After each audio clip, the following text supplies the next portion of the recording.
چیزوں کو برداشت کیا جا سکتا ہے وہ آپ کے لیے جیل برداشت کر رہے ہیں نا. میں نہیں کہتا عمران خان نے اکیلے جیل برداشت کی, بڑے بڑے سیاستدان جیلوں میں رہے, پھانسیاں ہو گئیں, دنیا سے چلے گئے, لیکن یہ کوئی لوہے کا نہیں بنا ہوا جو اتنا زیادہ عرصہ قیام کرے گا, اور ساری زندگی بھی کسی نے زندہ نہیں رہنا. لیکن اس کی سوچ دیکھیے, وہ کہتے ہیں کہ اگر میں جیل میں مر جاؤں تو یہ میرے لیے شہادت کا باعث ہوگا.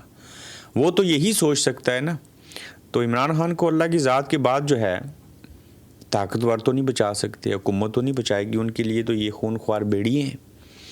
تو انہیں تو امید عوام پاکستان سے ہے نا, جن کی خاطر عمران خان صاحب جیل میں ہیں. تو لہٰذا یہ میں آپ کے اوپر چھوڑتا ہوں, خان صاحب کو شہید ہونے دیں گے یا غازی بنانا چاہتے ہیں, تو یہ آپ ہی فیصلہ کر سکتے ہیں, آپ ہی بہتر جان سکتے ہیں. وہیں پہ سابق کرکٹر ہیں, بڑی اہم بات کی انہوں نے, بڑی قابل غور بات کی انہوں نے, اور بہت بڑی گواہی دی انہوں نے. میں پچھلے کئی دنوں سے سوچ رہا تھا, اور یہ اچھا ہوا میرے سامنے خبر آ گئی, وہ جو مایوسی کے بادل چھائے ہوئے تھے ان سے تھوڑا سا پردہ جو ہے وہ ہٹ چکا. میں سوچتا تھا کہ عمران خان نے انضمام الحق کے اوپر کتنی بڑی نیکی کی, وہ وسیلہ بنے, اللہ نے سبب پیدا کیا, وہ کھیلے, جب بیمار تھے, جب چاہ رہے تھے یہ کھیل ہی نہیں سکتا, موٹا ہے, لمبا ہے, فلانا ہے, ٹھنگا ہے, تو پھر دنیا کے بہترین بیٹسمین قرار پائے. وسیم اکرم, بے شمار ایسے نام ہیں جو خان صاحب کے ہاتھوں کے لگائے ہوئے پودے ہیں. رمیز راجہ, میں ایک کے بھی اوپر شک نہیں کرتا ہوں, سارے ویل وشر ہیں عمران خان صاحب کے. وقار یونس, میں ان سب سے ملا ہوں جن کے میں نام لے رہا ہوں, کور کیا ہے, سوال کیا ہے, انٹرویو کیے ہیں, بیٹھے ہیں, سب کچھ ہوا ہے. میں سوچتا تھا یہ دیکھیں نا, پی ایس ایل ہو رہی ہے, اس کی ڈرافٹنگ میں ہوسٹنگ کر رہے ہیں, کمنٹری کر رہے ہیں, سارے لوگ اپنے اپنے حالات میں مگن ہیں, لیکن جو بولتے تھے انہیں اٹھا لیا جاتا تھا یا انہیں روزگار نہیں ملتا تھا. تو کیا یہ کرکٹر جو ہیں وہ کمپرومائز ہو گئے ہیں؟ ہاں کسی حد تک کمپرومائز ہو گئے ہیں, وہ بھی ان کے لیے نہیں بولے. دیکھیں نا, ہم صحافی ہیں تو ہمارا سراب برکت پکڑا گیا, تو صحافی ہی صحافیوں کے لیے سب سے پہلے بولیں گے نا, رشتہ داروں کے بعد. کوئی سیاستدان پکڑا جائے تو اس کے گھر والوں کے بعد اس کی پارٹی بولے گی, سیاستدان بولیں گے. تو اسی طرح سے ایک کرکٹر جو ہے, عمران خان کی اصل پہچان تو وہ تھی, سماجی کام اور سیاست تو بعد میں کی, تو کم از کم کرکٹرز کو بولنا چاہیے تھا, لیکن ایسے نہیں ہوا. سراب برکت کے حوالے سے میں گزارش کروں گا, جوائنٹ عوامی ایکشن کمیٹی کو شوکت نواز میر صاحب ہو گئے, خواجہ میران صاحب ہو گئے, عمیر نذیر صاحب ہو گئے, وہ آپ کے راولہ کوٹ سے ہی ہے سراب برکت. اس کی رہائی کے لیے احتجاج کیجئے, چیزیں کیجئے, اور اگر یہاں پہ کچھ نہیں کر سکتے, سردی ہے میں مانتا ہوں, تو جب سراب برکت رہا ہوگا نا, انشاءاللہ ضرور ہوگا, اس کا استقبال بہت بڑا کیجئے گا. یہ میری ذاتی طور کے اوپر جو کشمیری ہیں ان سے گزارش ہے, اتنا بڑا استقبال کریں کہ زندگی میں کسی کا ایسے استقبال نہ ہوا, اور پھر اس کو اپنے پاس سنبھال کے رکھیں راولہ کوٹ میں, صحافت وہاں سے بھی وہ کر لے گا. واپس آتے ہیں تو وہیں پہ آج وقار یونس صاحب نے بہت تگڑا بیان دیا. وقار یونس نے ایسی گواہی دے دی, وہ کہتے ہیں کہ عمران خان اگر ہمیں کہے نا کہ اس بلڈنگ سے چھلانگ لگانی ہے, میں آنکھیں بند کر کے چھلانگ لگا دوں گا. ہمارا ایسا بلیو ہے اس شخص کے اوپر. جو انہوں نے واضح طور کے اوپر الفاظ کہے صاحب, وہ یہ ہیں کہ عمران خان اگر مجھے کہتا, انہوں نے اپنی ذات کی بات کی ہے کہ وقار یونس کے بقول کہ عمران خان اگر مجھے کہتا کہ چھت سے چھلانگ لگا دو, تو میں نے دوسری مرتبہ پوچھنا نہیں تھا کیوں لگاؤں, کب لگاؤں, کیسے لگاؤں, کیوں نہ لگاؤں. تو کہتے ہیں میں نے پوچھنا نہیں تھا کہ کیوں لگاؤں. ہماری کامیابی کا راز یہی ہے کہ ہم نے ایک ایسے لیڈر کو فالو کیا جو ایماندار تھا. کس میں لیڈر تھے؟ کیپٹن تھے, لیڈ کرتے تھے. وقار یونس لوگ ان کو فالو کرتے تھے, اسے اپنا لیڈر مانتے تھے. آج بھی کہتے ہیں کہ عمران خان اتنا ایماندار ہے کہ اگر وہ کہتا کہ اس بلڈنگ سے چھلانگ لگا دو, سوال نہ کرتے, اف نہ کرتے, چھلانگ لگا دیتے بنا پوچھے, کیونکہ وہ ہمارا لیڈر تھا, ایماندار تھا. اور وہ ایماندار اتنا تھا کہ چھلانگ لگانے کا بھی کہتا تو ہم چھلانگ لگا دیتے. تو لہٰذا وقار یونس کو داد دینی پڑے گی.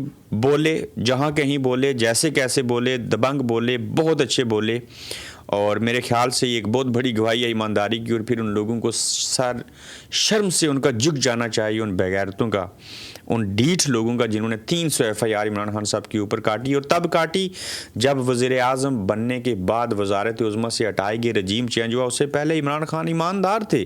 یہ 3 سال پہلے تک ایک FIR نہیں تھی, کوئی قصہ نہیں تھا, لیکن اب 300 FIR کاٹی. کیا کیا چیزیں نہیں کی گئیں صاحبو, کیا کیا نہیں ہوا. بہت ساری خبریں ہیں آپ کے سامنے رکھنی ہیں. کیا آپ یہ مان سکتے ہیں کہ میں کیمرے کے سامنے بیٹھ کے اس مائک کے اوپر آپ سے بات کر رہا ہوں, اس کیمرے کے ذریعے میرا اور آپ کا تعلق ہے, آپ مجھے دیکھ رہے ہیں, مجھے سن رہے ہیں. آپ لوگ جہاں پہ ہمارا احساسہ ہے وہیں پہ میں یہ مثال دے رہا ہوں. جدید دور ہے، ٹک ٹاک ہے، یوٹیوب ہے، فیس بک ہے، انسٹاگرام ہے، ایکس ہے، ٹویٹر جس کو کہتے ہیں. اس جدید دور میں بھی کسی سیاستدان کے اوپر بحث چوری کا مقدمہ بن سکتا ہے. یعنی کہ آپ یہ مان سکتے ہیں کہ جاوید ہاشمی صاحب نے بحث چوری کی؟ کیا آپ یہ مان سکتے ہیں کہ ذوالفقار علی بھٹو جو تھے انہوں نے چاول جو ہیں ان کی سمگلنگ کی ہوگی؟ کیا آپ کم از کم یہ مان سکتے ہیں کہ جو ظہور الہی صاحب تھے ان کے اوپر بحث چوری کا مقدمہ بنا ہوگا؟ یہ سب چیزیں بنی ہیں. میں صرف آپ سے سوال پوچھ رہا ہوں. کیا کم از کم آپ یہ بھی سوچ سکتے ہیں کہ کوئٹہ میں قتل ہو جائے اور زمان پارک میں عمران خان بیٹھا اور وہ قتل کر دے اور مقدمہ بن جائے؟ کیا آپ یہ بھی سوچ سکتے ہیں کہ فواد چودھری جو ہے اس کے اوپر ٹوٹیاں، نلکی اور کھاد اور یوریا چوری کرنے کا جو ہے وہ مقدمہ بن جائے اور اس نے ایسے کیا ہوگا؟ یہ سب کچھ ہوا ہے. جاوید ہاشمی صاحب کے اوپر مقدمہ بنا ہے بجلی چوری کرنے کا. ٹھیک ہے، اب اس کے اوپر ہم نے یہ لکھا کہ یہ بجلی چوری کا مقدمہ نہیں، یہ مقدمہ ہے بینس چوری کا. چونکہ بینس چوری کرنے کا مقدمہ بھی پاکستان کے سیاستدانوں کے اوپر بن چکا ہے. یہ مجھے پہلی بار اس کی تصدیق تب ہوئی تھی جب میں موجودہ نائب وزیر اعظم، ڈپٹی وزیر اعظم جو اسحاق ڈار صاحب ہیں ان کا انٹرویو کیا تو میں نے ان کو پوچھا کہ آپ نے کہا کہ بینس چوری کا مقدمہ بنا، تو ہم کھانا کھا رہے تھے تو انہوں نے مجھے کنفرم کیا کہ ابرار صاحب ہاں بینس چوری کے مقدمے کی بات درست ہے، اور نام بتایا انہوں نے ظہور الہی صاحب کے اوپر بنایا گیا تھا اور پرویز الہی صاحب کے جو والد ہیں.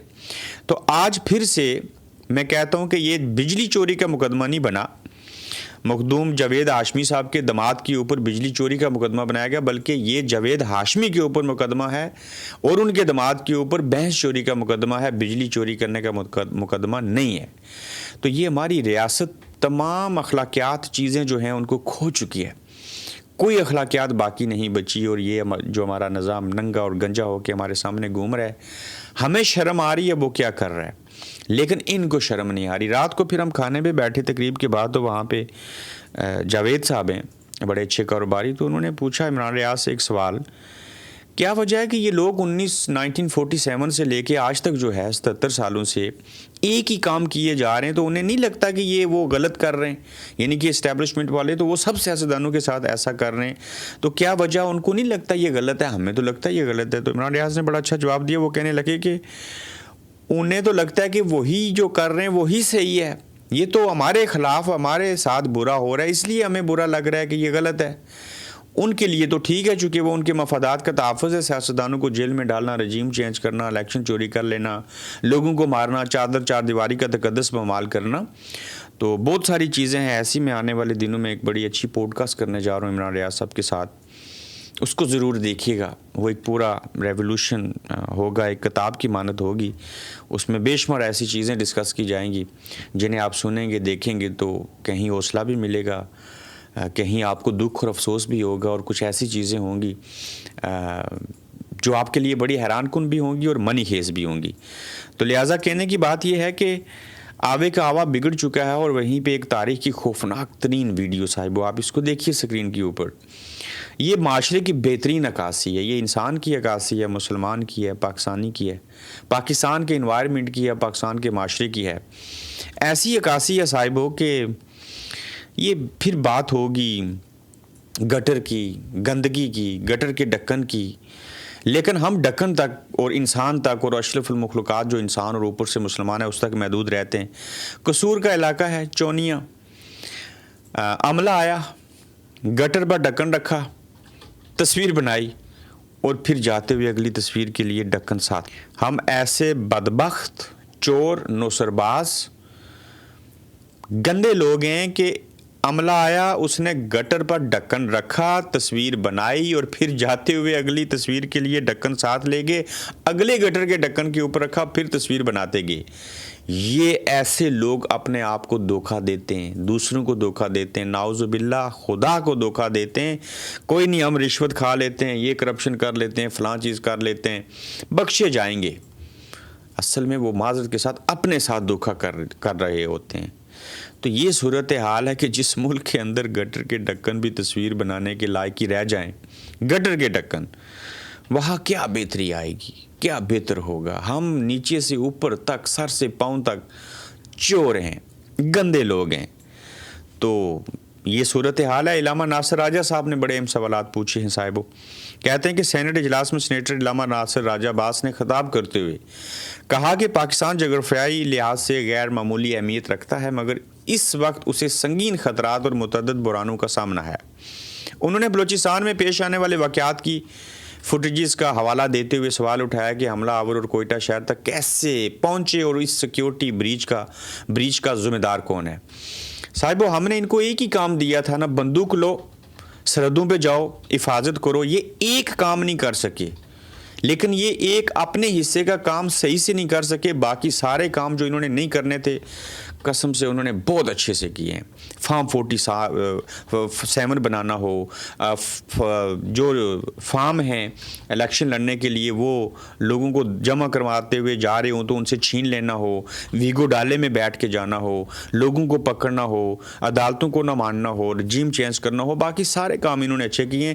ایک کام جو انہوں نے سرحدوں کی حفاظت کرنی تھی، یہ کوئٹہ کی مثال دیکھ لیجئے، کیوں نہیں کرتے؟ یہ ان سے سوال پوچھنا چاہیے نا، یہ ان کی ذمہ داری تھی اس چیز کے۔ یہ پیسے لیتے ہیں، کوئی کسی کے اوپر صاحب احسان نہیں کرتا۔ انگلینڈ کی بھی فوج ہے، امریکہ کی ہے، اسرائیل کی ہے، وہ بھی رات کو جاگتے ہیں، ان کے عوام سوتے ہیں، تنخواہ لیتے ہیں، ایک نوکری ہے۔ ان میں اور ہم میں فرق ہے ایک بہت بڑا۔ ہم شہید ہو جائیں ملک، قوم اور مذہب کی خاطر لڑتے ہوئے، وہ جنتی نہیں ہے، مجھے پتہ ہے، لیکن ہم جنتی ٹھہریں گے۔ نیت اگر اچھی ہوگی، بغیر غسل دیے کفن بھی نہیں پہنائیں گے، انہی کپڑوں میں، انہی جوتوں میں دفن کر دیتے ہیں۔ پیغمبروں کے بعد بڑا رتبہ ہے، اللہ تعالیٰ قرآن میں کہتا ہے تم وہ زندہ ہیں اور تمہیں ان کا شعور نہیں ہے۔ تو بات کرنے کی یہ ہے کہ اپنے حصے کا کام نہیں کرتے، دوسروں کے حصے کا کام کرتے ہیں، وہ صحیح کرتے ہیں دوسروں کے لیے، اپنا کام ٹھیک نہیں کرتے۔ میں نے کل بتایا تھا کہ شعلے فلم کی یاد آ گئی، بلکہ نہیں، اس میں بھی ہیرو کے ساتھ عوام کھڑے ہوتے تھے، یہاں پہ عوام دہشت گردوں کے ساتھ کھڑے ہوئے۔ ہم ان کو دہشت گرد مانتے ہیں، یہ جو BLA والے ہیں، جو باقی لوگ ہیں۔ تو بات کہیں دور نکل گئی۔ وہ پوچھتے ہیں کہ کیسے یہ سیکیورٹی بریچ کا ذمہ دار کون ہے اور کیسے ہوئی؟ ان کا کہنا تھا کہ مہذب دنیا میں ایک ٹرین حادثے پر وزیر مستعفی ہو جاتا ہے۔ علامہ ناصر راجہ صاحب کس دور میں، کس جگہ پہ، کس سے مخاطب ہیں، کس سے بات کر رہے ہیں؟ 13 شہروں کے اوپر قبضہ ہو گیا، کتنے ہمارے فوجی بھائی شہید ہو گئے، کتنا بڑا حادثہ کیا دہشت گردوں نے، اور آج ہم جو ہے وہ کہیں پہ بسنت منانے جا رہے ہیں، کہیں پہ آج کے دن میں لاہور اور کن کن جگہوں کے اوپر اسلام آباد میں فیسٹیول منائے جا رہے ہیں اور جشن منایا جا رہا ہے۔ اس قوم کے سر کے اوپر، حکمرانوں کے سر کے اوپر جوں تک نہیں رینگی۔ آپ بات کرتے ہیں کہ یہ لوگ جو ہیں پوچھ رہے ہیں کہ اس کا ذمہ دار کون ہے، اور مہذب دنیا میں ٹرین حادثے کی مثال دیتے ہیں، جس کے بعد وزیر اور لوگ اور سربراہ اور انٹیلیجنس کے سربراہ، اس انگلینڈ میں یہ حادثہ ہوتا، انٹیلیجنس کے سربراہ کو استعفیٰ دینا پڑتا اور معافی مانگنی پڑتی قوم سے۔ کہتے ہیں کہ بلوچستان میں اتنے بڑے واقعات کے باوجود کسی کا احتساب نہیں ہوا، حالانکہ صوبے میں سالانہ 80 ارب روپے سیکیورٹی پر خرچ کیے جاتے ہیں۔ بھائی پیسے کدھر گئے؟ کس سیکیورٹی کے اوپر لگائے؟ پوست کی فصل کاشت کر لی۔ پھر کہتے ہیں کہ انہوں نے سوال کیا کہ 3-4 گھنٹے جاری رہنے والے حملے کو میڈیا پر عوام کے سامنے کیوں نہیں لایا گیا، اور ہم اس دوران کرکٹ میں کیوں مصروف رہے؟ کیا انسانی جانیں ہمارے لیے غیر اہم ہو چکی ہیں؟ یہ ساری صورتحال ہے۔ بہت ساری خبریں اور بھی تھیں، وقت کی قلت ہے، ان کو اگلے ایپیسوڈ میں انشاءاللہ ہم ضرور ڈسکس کریں گے۔ وزیر اعلیٰ کی وزیر اعظم سے جو ملاقات ہوئی ہے سہیل افریدی صاحب کی، اس کے حوالے سے ایک اچھا عمل ہوا۔